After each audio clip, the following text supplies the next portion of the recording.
शाम नौकरी से वापसी पर बोझल कदमों से घर आया। काम की थकन से पूरा बदन दुख रहा था। आते ही अपने बिस्तर पर लेट गया। कमरे में लेटा देखकर अब्बू फौरन कमरे में आए और अहवाल पूछा। थकावट के बाइस मैंने उखड़े लहजे से जवाब दिया। अब्बू जेरे लब दुआ देते वापस लौट गए।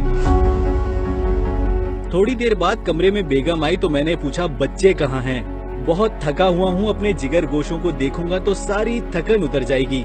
बेगम फौरन सहन में खेलते नन्हे मुन्ने बच्चों को ले आई, जो आते ही मुझसे लिपट गए। मैं भी बच्चों के चेहरे देखकर अपनी सारी थकन भूल बैठा। अपनी शफकत बदरी उन पर निछावर करने लगा। लेकिन चंद लम्हों बाद ही वालिद मोहतरम का झुर्रियों भरा चेहरा आंखों के सामने घूमने लगा कि वो भी शफकत पदरी से मजबूर अपने बेटे को देखने आए थे, अपनी औलाद को देखने, अपनी शफकत पदरी निछावर करने। लेकिन मेरी बेरुखी के बाइस वो मेरे पास बैठ न सके।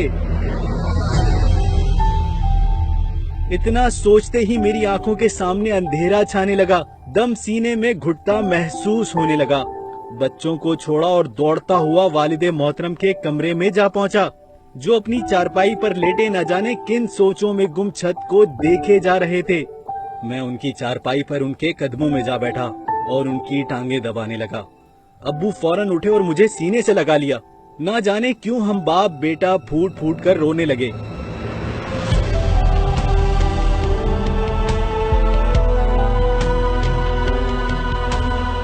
मैं तस्लीम करता हूँ कि ऐसी राहत मुझे पहले कभी नहीं मिली, जो बाप के सीने से लिपट कर मिली।